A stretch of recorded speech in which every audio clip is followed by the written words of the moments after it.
comigo no livro de Gênesis, no capítulo de número 38. Glória a Deus.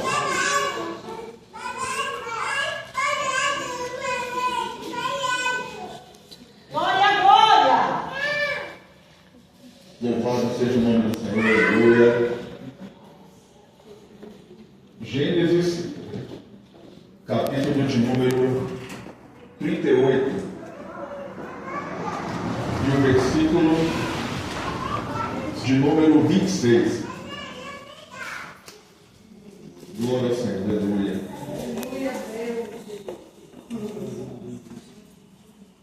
Gênesis 38, 26 nos diz assim.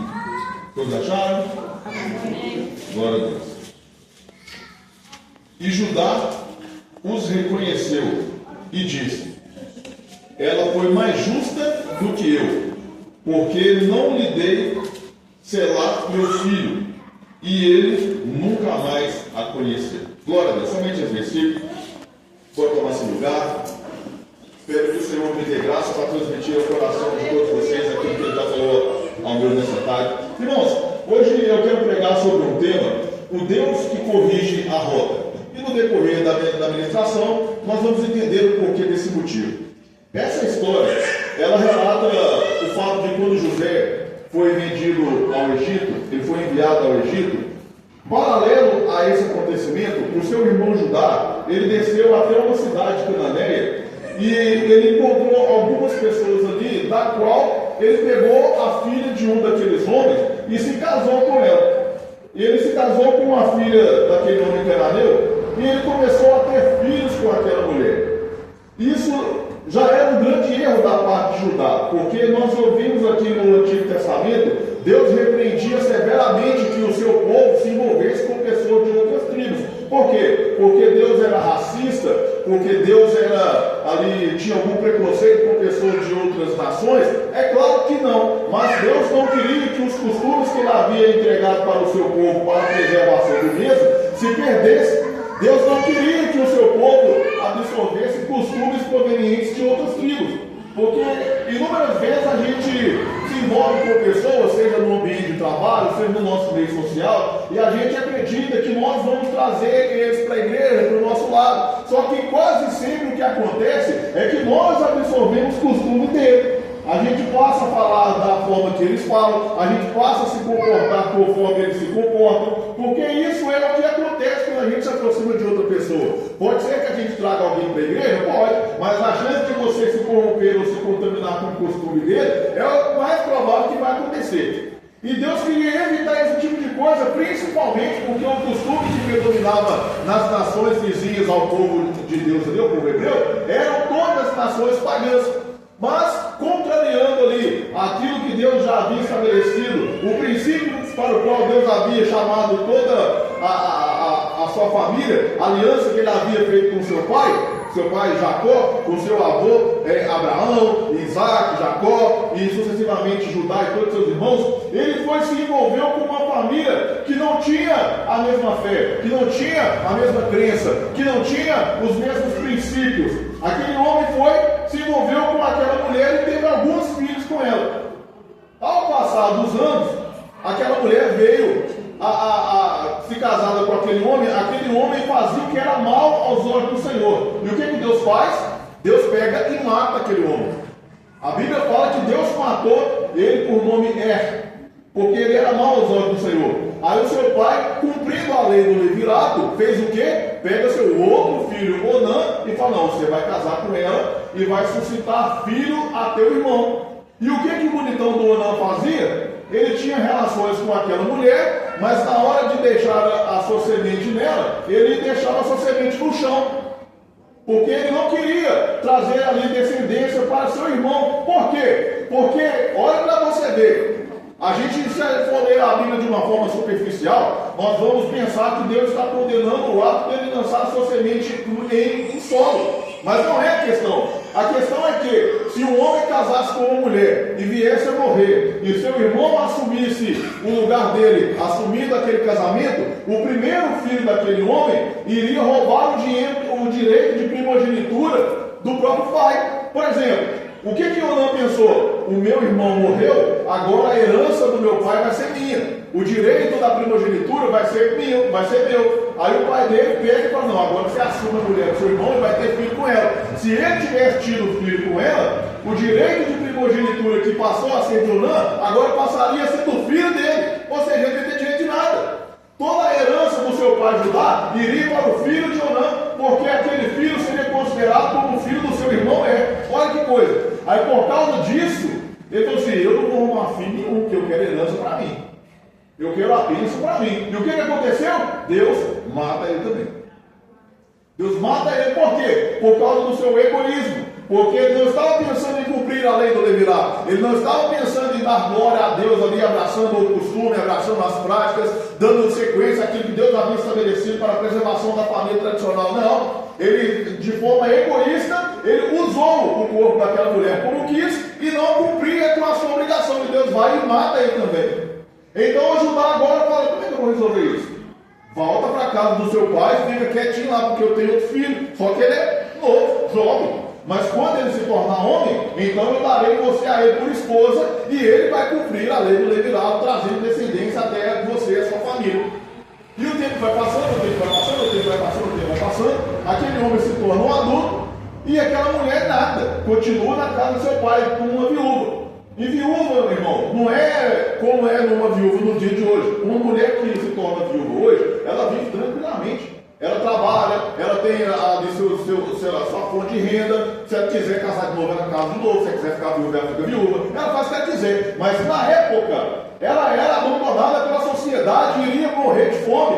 Iria passar necessidade, porque não haveria ninguém que cuidasse daquela mulher. Então aquela mulher olha para o seu sogro e enxerga em seu sogro algo que ela não deveria enxergar, que é o quê?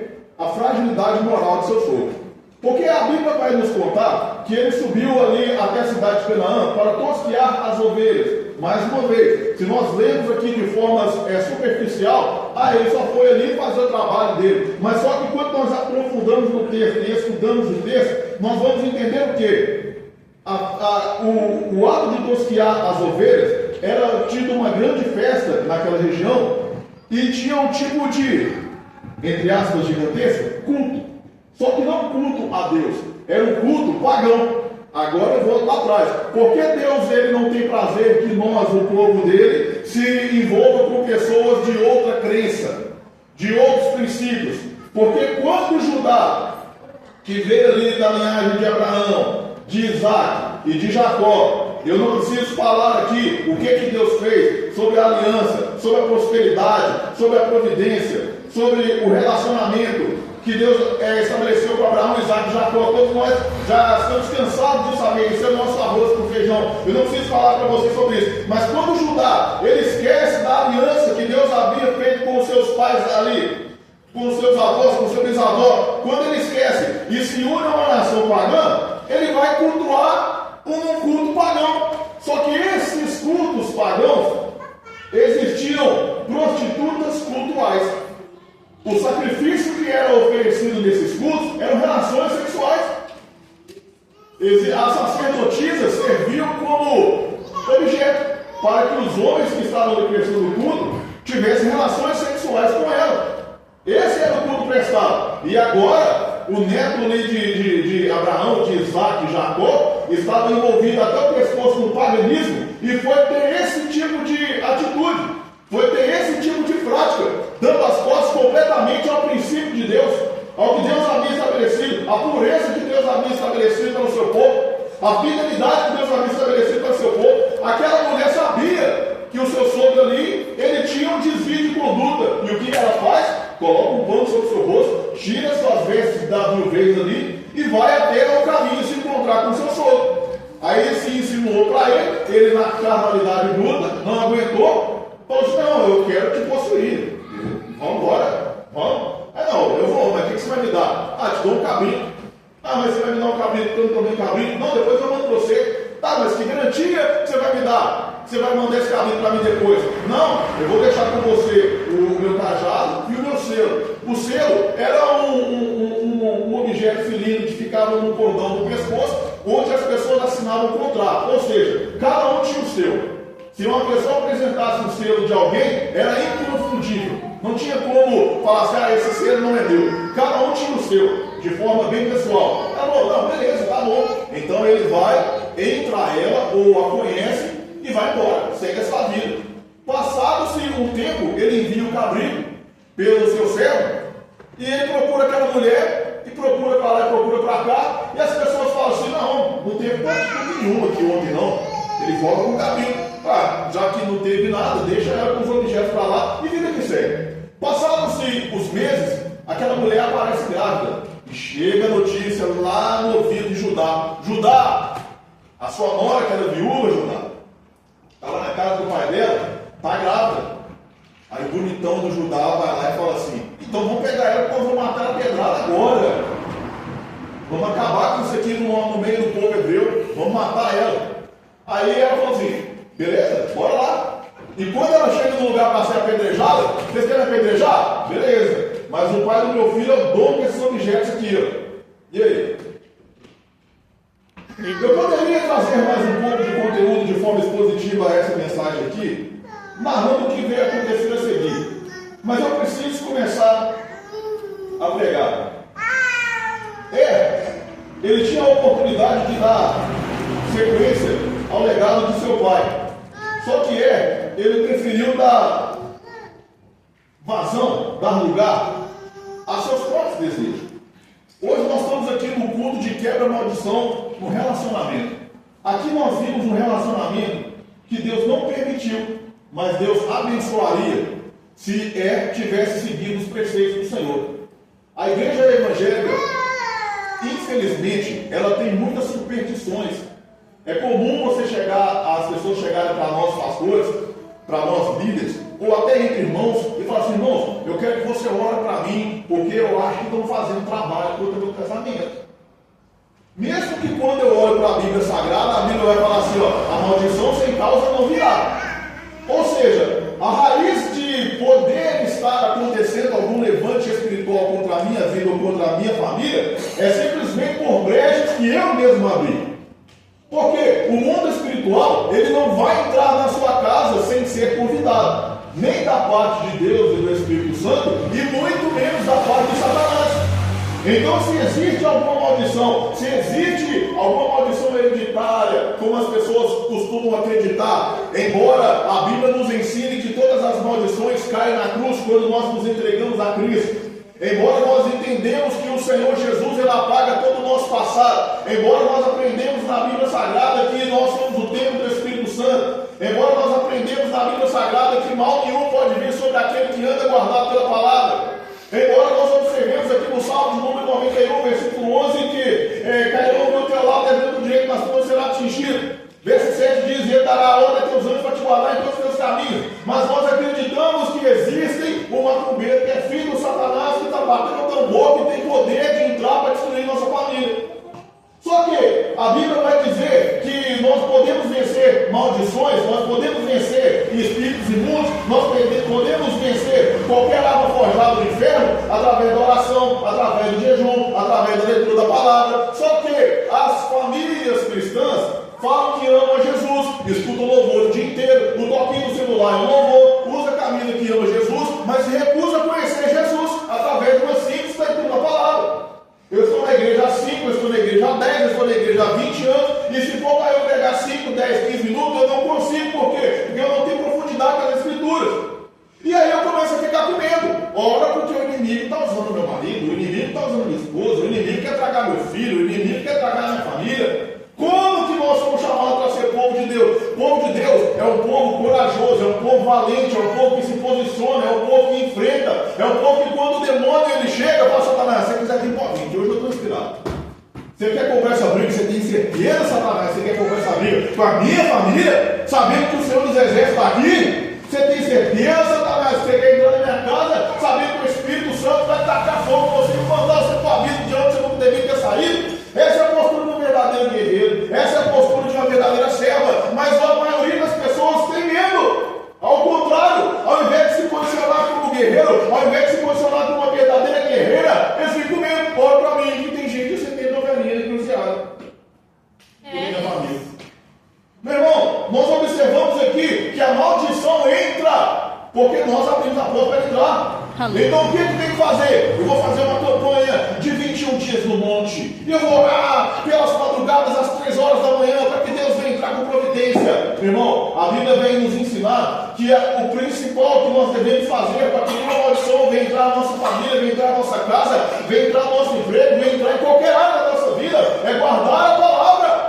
Dentro do nosso coração, dentro da nossa casa, ter hábito de ler, ter hábito de estudar, ter hábito de acreditar. Porque se sobre uma pessoa que voltar e fala, o Senhor apareceu para mim numa visão, e eu vi um anjo, eu fui arrebatado do céu, eu fui arrebatado do inferno, a gente acredita, e a gente chora, e a gente quer receber a oração depois do culto pela vida daquela pessoa. Mas quando é para a gente ter essas experiências, a gente acha que não. Eu sou tão pequenininha. Irmão, não existe ninguém grande nessa terra, meu irmão. O único que é grande é Jesus.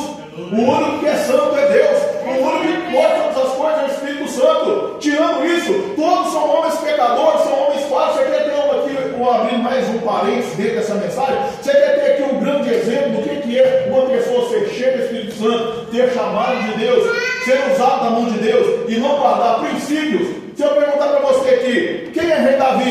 Você vai lembrar que matou o gigante. O que mais que ele fez? Ele pegou o leão e o urso rasgando no meio. O que mais que ele fez? Ele era um hábil instrumentista a ponto de tocar e o espírito imundo sair da vida de Saul. O que mais que ele fez? Saul mandou ele lá arrancar 100 prepúcios dos soldados inimigos. Ele foi lá e arrancou 200. Então nós colecionamos grandes feitos de Davi. Mas quando nós olhamos para a família de Davi, o filho dele, Aminon, pegou a outra filha dele e simplesmente violentou.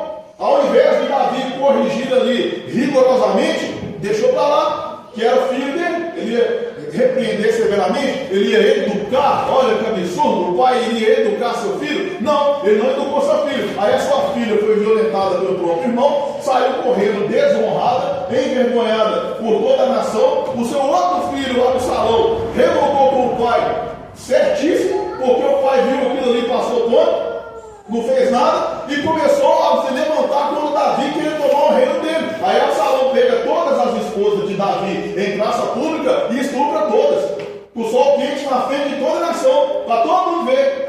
O grande rei Davi, o matador de gigante, frouxo, pai ausente, não absorveu o princípio e depois ele falou assim: pastor, olha para mim que o diabo está levantando na minha casa. Não tem diabo levantando. Tem falta de princípio sendo guardado por nós. Não adianta, irmão, não existe o super crente, o pastorzão ungido, o tocha, o fogo, o brasa viva. Não! Quando nós ignoramos o princípio, coisas ruins vêm acontecer. E não importa se eu sou o grande rei Davi, não importa se eu sou o profeta Elias, que faço uma oração de 40 segundos e desce fogo literalmente do céu e consome tudo que está ali ao redor. Não importa, meu irmão, se eu sou o profeta Eliseu que se posiciona sobre uma criança e ela volta a viver. Não importa, meu irmão, se eu abandonar o princípio, coisas ruins vão acontecer na minha vida. Aleluia, Deus. O Senhor Jesus tem nos chamado para ser próspero. O Senhor Jesus tem nos chamado para viver uma vida digna, guardada, cheia do Espírito Santo, para sermos referência para outras pessoas. E nós ficamos o quê? Nós nos recusamos a amadurecer. Homens que se recusam a cumprir o seu papel de marido, de provedor, de protetor, de pai. Mulheres que se recusam, e eu não estou falando de ninguém aqui, até porque eu não conheço ninguém aqui, mas eu falo no todo, o que nós observamos na sociedade. Mulheres que se recusam a ser esposas. O que é ser uma esposa bíblica? É ser frágil, é ser vaso mais frágil. Talvez seja mais forte que seu marido, mas você tem que dar de novo. Você te estampou o pote, você não tem de novo. Ô marido, não estou dando conta de abrir esse pote aqui não. É mocinha, é delicada. As mulheres de hoje falam o quê? Não precisa de homem para nada. Ué, sério? Como é que é isso? Meu filho, eu trabalho, eu estudo, eu tenho minha própria vida. Se não quiser, é esse o padrão bíblico, irmãos. A sociedade está colocando na mente do povo de Deus a quebra de princípios. Se nós quebrarmos princípios, meu irmão, a maldição irá entrar em nossas famílias. Aí você casa, tem filho ou uma filha, e a sua filha vê a esposa brava, autoritária, a esposa que manda. Ela vai casar, vai virar o quê? Vai virar uma mulher delicada? Vai virar uma mulher que tem... Irmãos, tem mulher hoje que se você cuidar dela, ela assusta. Se você carregar uma sacola para ela no supermercado, ela estranha. Quem está acostumado com isso, não? A vida inteira ela teve que se virar para pagar a conta, ela teve que administrar as finanças do marido, que ele teve um empréstimo para pagar outro empréstimo, e vira aquela luta. Os homens de hoje têm medo, a as mãos lisas, não tem um caldo de nada. Quebra de princípio, irmão. Quebra de princípio. Ainda ontem eu estava exortando severamente um jovem que foi casado há um tempo atrás, entrou para a droga, fez um monte de coisa errada, perdeu a esposa, com filho, móvel, casa, tudo, perdeu tudo. Aí agora ele namora com um, namora com o outro, mas agora ele está na presença do Senhor. Aí comprou um carro lá, aí quando chega hoje, vem me pedir para comprar para ele fogão, guarda-roupa, cama. Eu falei que assim, se eu pudesse comprar, eu não ia comprar nada para você. Porque você acha que eu estou te ajudando? Você está precisando de coisa para dentro da sua casa e compra carro? Quebra de princípio, irmão. Quebra de princípio, você tem que ter prioridade. Você acha que eu não queria ir lá comprar um carro zero? Não, mas eu tenho prioridade. Eu posso, mas eu vou nada. Por quê? Porque adulto faz o que precisa ser feito. Não adianta eu reclamar, maldição na minha casa, se eu quero viver para mostrar para o vizinho que eu posso alguma coisa, quando nem pode. Nós vamos viver de fachada? Nós vamos viver aqui para mostrar para os outros que nós temos condição? Tira uma foto e posta na rede social. O Senhor tem me prosperado. Prosperado nada. Cheio de dívidas, cheio de problemas, cheio de traumas. Eu falei para ele assim, ô meu jovem, você é um cafajeste, um vagabundo. Falei, com essa palavra para ele. Sabe por quê? Porque você está querendo provar para os outros que você está bem quando você não está bem. Mas eu não aguento mais ver a prosperidade do ímpio. E a minha vida nada acontece. A sua vida nada acontece porque você está pulando etapa. Em vez de você colocar sua casa em ordem, buscar ser um homem reto, buscar esperar em Deus, buscar construir a sua vida, você quer passar no telhado e depois vai reclamar que Deus não está fazendo nada na sua vida? Ô meu irmão, não adianta eu ficar esperneando, não adianta eu colocar a culpa em Deus, não adianta, meu irmão, eu falar que é o diabo que está entrando na nossa vida, sabe por quê? Porque o diabo não está precisando nem se esforçar para que a maldição ele. Nós estamos buscando a maldição com nossas próprias mãos. Nós temos que absorver princípio, nós temos que colocar em prática os princípios bíblicos. Por falta de princípios bíblicos aqui, olha a maldição que aconteceu. Só que quando Judá chega, agora voltando para a mensagem, quando Judá chega para aquela mulher e fala assim, quando meu filho mais novo crescer, eu vou te dar ele para o marido. O que Judá estava fazendo com aquela mulher? Ele estava prometendo verdadeiramente que ele ia dar o filho dela para o marido? É claro que não. Ele na superstição e pensou assim, ela casou com o meu filho mais velho, morreu. Aí eu passei para outro, morreu. Se eu dar meu filho mais novo, vai morrer também. A Bíblia fala que ele sumiu, foi embora. Aquela mulher agiu de astúcia e falou assim, eu vou dar meu jeito, porque se eu esperar pelo meu sogro, eu não vou roubar o marido nunca. Então foi lá, fez tudo o que fez, se deitou com ele, se disfarçou de prostituta, engravidou. E quando descobriram que aquele filho era de Judá, ele falou assim, realmente essa mulher é mais justa do que eu.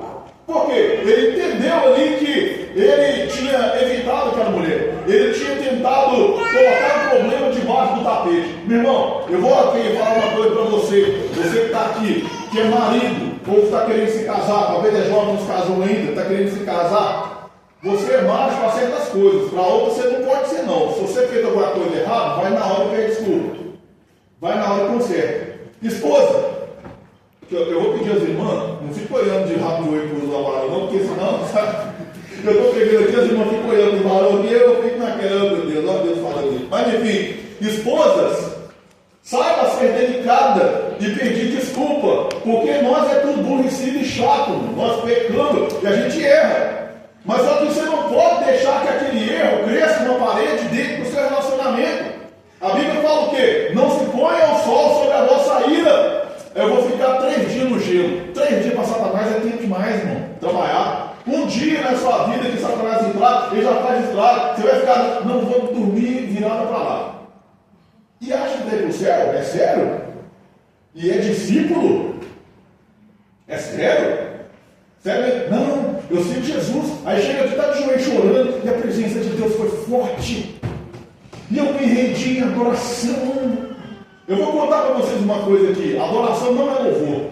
Você pode usar louvor para adoração, mas adoração não é louvor. Chegar aqui e falar assim, Jesus é lindo, e Jesus é cheiroso, e Jesus é o bonitão da Galileia. Isso aqui não é adoração. Adoração é entrega, é sacrifício, é renúncia. Eu posso, mas eu não vou fazer porque eu sou cristão. Eu deveria dar essa resposta, essa resposta aqui em reação àquilo que alguém me falou. Mas eu vou me calar porque o nome de Jesus precisa ser glorificado através da minha vida. Essa é a verdadeira adoração. Quando eu podia dar um soco no meio do olho, mas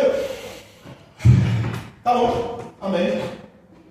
Renúncia, negar a si mesmo. É isso que vai fazer com que a maldição não entre. Irmão, a cerca que prende a ovelha é a maior bênção para a ovelha. Mas hoje a sociedade, ela quer colocar dentro do nosso coração o quê? Você é livre para fazer o que quiser. Você precisa ser feliz do jeito que você achar melhor. Faça o que te sente bem e fica tudo bem. Está errado, meu irmão. Cristão não faz o que quer. Não responde da forma que deveria. Não se comporta como quer. Por quê? Porque nós temos um dono. Nós temos um pastor que é Cristo. Nós temos um Pai que deixou para nós a sua palavra pela qual nós seremos salvos se Ele estiver dentro de nosso coração. Nós precisamos guardar a nossa família. E como diz o próprio salmista, a tua palavra escondi guardada no meu coração para não pecar contra ti. Se tiver palavra no seu coração, não haverá maldição na sua casa. Se tiver a família aqui no seu coração, meu irmão, Satanás não haverá poder para tocar em ninguém na sua família. Aleluia! Quebra de maldição, relacionamento. Coloque o seu relacionamento dentro da palavra. Ah, pastor, estou passando por essa luta, por aquela, por aquela, por aquela, por aquela. Então, meu irmão, começa a olhar para a integridade, a literalidade da palavra de Deus. As pessoas falam assim, não, pastor, mas eu posso todas as coisas naquele que me fortalece. Só que Paulo citou qual é todas as coisas que ele pode. Eu posso ter escassez, eu posso passar pela nudez, eu posso passar pela fome. Da mesma forma que eu posso ter abundância. Quer dizer, eu estou na luta, eu estou em Deus. Eu estou na prosperidade, eu estou em Deus. Eu posso todas as coisas naquilo que me fortalece. Porque as pessoas querem comprar um carro e colocar um adesivo lá atrás, lá, posso todas as coisas naquilo que me fortalece, como se eu pudesse tudo. Não, não pode não. Não pode não. Você tem força para passar por qualquer situação naquele que te fortalece. É isso que quer dizer o texto, na sua literalidade. E aquela mulher, vendo isso, ela pega a fragilidade de Judá, ela se insere em cultos pagãos, e ela coloca uma máscara e engana ele. A revelação ali do pecado, ela expõe a hipocrisia de um homem, que quando descobriu da gravidez da sua nora, quis matar ela, mas o maior pecador é ele. Não é assim hoje? Às vezes a gente vê o irmão que caiu, aí ó, nunca foi crente, sendo que nós também já estamos julgando. Engraçado que no Evangelho de Mateus, capítulo 15, Jesus ele vai falar sobre o que contamina o homem. Os fariseus chegam para ele e falam assim, não, mas esse discípulo seu, ele vai comer um fome, não lava a mão nem nada. Jesus fala para ele assim, não, você não pavora não, porque que contamina o homem não é o que está entrando na sua boca, é aquilo que está saindo. Porque o que entra vai para o ventre e logo é expelido. Agora o que sai, saiu do coração. Aí ele cita o que pode sair do coração: fornicação, adultério, maus desejos, blasfêmias. Uma pessoa que adultera, irmão, ele não está mandando para a rua cheio de Espírito Santo e fala, vou adulterar. O seu coração é adulto. Ele já adulterou muito tempo antes no coração dele. Um homem ou uma mulher que trai a confiança da sua família, de seus filhos, de todo mundo, adulterando, se entregando para outro, não foi um susto. Que tem bonito, vou lá. Não, o seu coração é adúltero há muito tempo. Uma pessoa que ela deseja mal para outra pessoa, não foi do nada. Então esse coração contaminado, esse coração é o que traz, meu irmão, o verdadeiro problema, o verdadeiro pecado. Agora eu quero dizer para você uma coisa aqui. Eu já trazei demais para chegar aqui. Eu quero trazer aqui o cerne dessa mensagem. O Deus que corrige a rota. Quando aquela mulher ela foi dar à luz, a Bíblia fala que quando ela entrou em trabalho de parto, que a parteira chegou para ajudar ela descobriu que ela estava grávida de gêmeos. No ventre dela havia 2 bebês. E olha que coisa! Eu falei para minha esposa, eu tenho que estudar teologia demais para me entender umas coisas que acontecem na Bíblia. Uma criança começou a sair. Ela pega o braço dele e amarra uma fita vermelha no braço dele. Aí entra para dentro de novo. Você já viu isso? Entra em trabalho de parto, começa a sair um bebê, vai e entra para dentro de novo. Como é que pode uma coisa dessa? São coisas que Deus faz por vontade dele e que não tem como explicar. A criança estava saindo para dentro de novo e o outro que estava atrás passa na frente e sai. Como isso é possível? Isso é impossível. Tem mulher que morre no parto se acontecer uma coisa dessa. Tem que correr, fazer uma cesariana, porque é fisicamente impossível acontecer vai e sai o outro. O que sai primeiro passa a ser o primogênito e tem por nome Pérez. E o que acontece? Esse Pérez, você vai descobrir um pouco mais sobre ele quando você ver Ruth, capítulo 4, versículo 18, que diz assim, ó: essas são, pois, as gerações de Pérez. Pérez gerou a Esrom. E quando você vai seguir na genealogia, você vai sair lá do rei Davi. Aí quando você pula para Mateus capítulo 1, versículo 3, você vai ver de novo a citação de Pérez. Porque da genealogia de Pérez nasceu o Salvador, Jesus Cristo. Glória a Deus. O Deus que corrige a rota, o safado do Judá, ignorou a aliança com os Abraão, Isaac e Jacó e foi se unir a uma mulher que não tinha nada de Deus, de uma nação vizinha lá que não guardava princípios. Ele foi cruel com ela, os seus filhos foram cruéis com ela, deixou ela viúva 2 vezes. Ele foi lá e se prostituiu com ela. Achei que era uma prostituta. Ele deixou a sua semente e gerou 2 filhos. Olha, você vê a nora grávida do sogro, que absurdo uma coisa dessa. Mas só que Deus, meu irmão, na eternidade já havia planejado uma solução. Deus ali na eternidade já havia estabelecido um propósito para aquela criança. Deus, pela sua infinita misericórdia, meu irmão, Ele já havia ali escrito uma história para aquela mulher. Daquela mulher veio aquele que veio a ser o Salvador do mundo, meu irmão. Da semente daquela mulher que foi envergonhada, que foi abusada, que foi usada, que quase foi apedrejada pela hipocrisia daquele que deveria guardar a aliança do Salvador. Veio nascer um que da sua semente, veio nascer o meu e o seu Salvador. O que eu estou querendo dizer para você que nessa noite, meu irmão, talvez o seu casamento tenha passado por um problema, talvez o seu relacionamento, a sua família com os seus filhos esteja nesse momento enfrentando coisas que você julga ser uma maldição, que você interpreta como sendo uma maldição. Deus pode corrigir a roda nessa noite. Deus pode mudar as coisas. Deus pode mudar, meu irmão, o final das coisas. Por quê? Porque quando nós nos entregamos com fé e confiança em Deus, o Senhor já tem uma rota preparada para que nós venhamos a seguir. Aleluia! O Senhor Jesus, meu irmão, já tem algo para mim e para você, mas é necessário o quê? Nós sermos tão crentes quanto um fariseu. Porque Jesus falou assim, ó: se a sua justiça não exceder dos fariseus, você está tudo errado. Por quê? O fariseu era zeloso pela lei, ele era zeloso pela lei de um sentido religioso. E nós que somos cristãos, o povo de Deus, os tocha, os brasa, os da revelação, os do fogo, do mistério, os do poder, nós aceitamos qualquer coisa, meu. Posicione-se pela sua família, interceda pela sua família, tenha hábito de orar, tenha hábito de ler a Bíblia em família, tenha hábito de cultuar a Deus em casa, tenha hábito de entronizar o Senhor Jesus dentro da sua casa. Às vezes eu estou conversando com a minha esposa, eu aproveito que eu acho ela muito linda, eu falo para ela: senta aqui, macho, vamos ver, olha aqui, lê aqui para mim, está escrito aqui, não é assim? Ah, mas que não sei o que. Não, lê aqui, não é assim? É assim.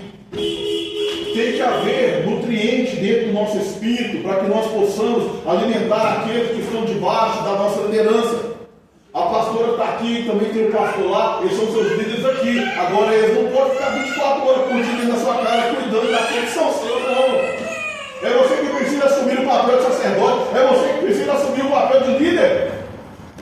Judá deveria ter cumprido aqui o seu papel, entregar o seu filho para aquela mulher, para dar ali sequência à sua família, a bênção. O que aconteceu? Ela teve que se vestir de prostituta para cumprir aquilo que era a própria vontade de Deus.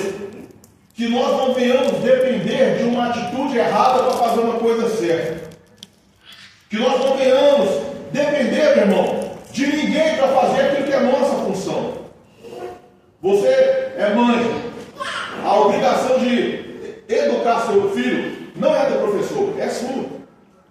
E a mulher, ela tem o papel dela e o homem tem o papel dele. Você vê que quando a mulher assume o papel do homem na família, sobrecarrega, ela fica doida, às vezes ela vai chorar sozinha, escondida lá no banheiro, porque ela não está aguentando mais. Ela tem que ser a mulher e o homem do relacionamento. E o homem, ele tem um outro papel fundamental. O homem brinca, o homem é bagunceiro, mas o menino que rasga até o pai chegar. A hora que o pai abre a porta, não precisa falar nada. A presença do pai, o menino já muda o comportamento. Por quê? A mãe é mais maleável. Geralmente, a mãe é mais brava. Mãe pega o chinelo muito mais fácil. Só que é mais fácil levar na ideia também. E criança tem personalidade, ele sabe. Ou seja, a mulher tem seu papel e o homem tem seu papel. Que nós venhamos cumprir o nosso papel. Para que nós não precisamos de Jesus entrar de uma forma corrigindo uma rota. Porque a bênção que Deus tem para mim e para você, ela já está estabelecida.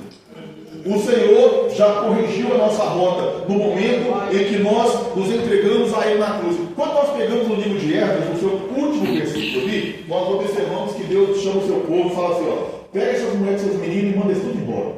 Solta esse povo daqui. Ah, eu sou casado, já tenho filho. Solta esse povo daqui. Por quê? Deus então ele estava ali ordenando que o povo se separasse por meu prazer? Não. Deus queria tirar a maldição do meio do povo dele. Deus queria tirar o paganismo, os falsos costumes, o erro, a prostituição.